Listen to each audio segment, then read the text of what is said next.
रात के अंधेरे में एक पुरानी हवेली का दरवाजा खटखटा रहा था। राम, एक डेयरिंग और एडवेंचरस लड़का, ने अपने दोस्तों के साथ इस हवेली में रहस्य सुलझाने का फैसला किया था। हवेली के राज को जानने की हिम्मत से भरे हुए राम ने अपने दोस्तों को साथ लेकर अंधेरा सामान पहना और हवेली के अंदर प्रवेश किया। हवेली में अंधेरा ही अंधेरा था। सिर्फ एक पंखुड़ी में से टपकता हुआ पानी की आवाज सुनाई दे रही थी। जब वो एक कमरा में घुसा, वहां एक शायरी पढ़ी। रात के इस अंधेरे में कोई छुपा है, कोई महान राज जो हर किसी की आंखों से दूर है। राम ने अपने दोस्तों से अलग होकर हवेली के हर कोने में खोज शुरू की।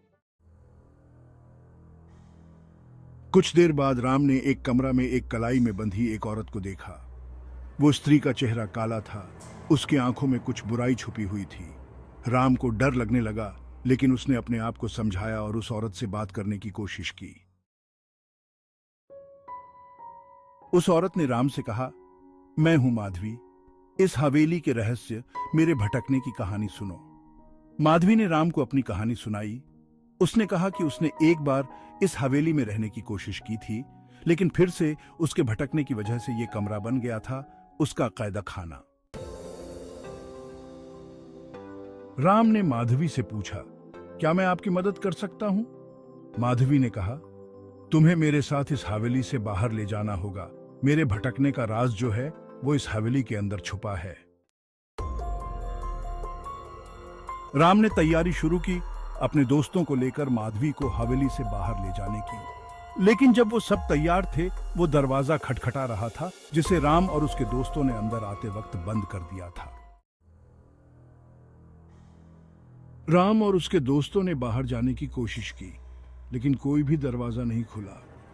एक अंधेरी शक्ल ने उन्हें सराउंड कर लिया और माधवी के चेहरे पर एक डर की मुस्कुराहट थी। माधवी ने राम को देखा और कहा, तुम्हारा हौसला सलामत है, लेकिन यह हवेली तुम्हें कभी छोड़ने नहीं देगी। यहां का राज सिर्फ मैं जानती हूं और मैं हमेशा यहीं रहूंगी। राम के दोस्त समझ गए कि कुछ अजीब होने वाला है और डर से उन्होंने माधवी से माफी मांगी और हवेली छोड़ने का प्रस्ताव किया। लेकिन माधवी ने रुकावट डाली और कहा, तुम सब मेरे कब्जे में हो, इस हवेली का शिकार बनने वाले हो। उसने उन्हें अंधेरे में गुमराह किया और एक एक करके उनका सर फेंक दिया। राम और उसके दोस्त मरते मरते तक रो रहे थे, जब तक उनका आवाज खामोश नहीं हो गया।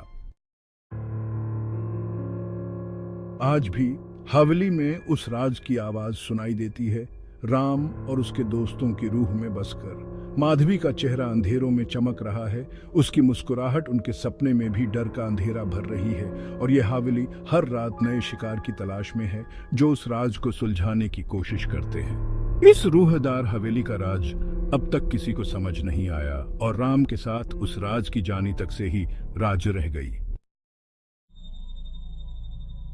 और हर रात माधवी उसके नाम से राम का डर बढ़ाती है। राम के साथ यह हवेली का साया हमेशा रहेगा, उसके साथ बस माधवी का अघोरी चेहरा। Sad ending.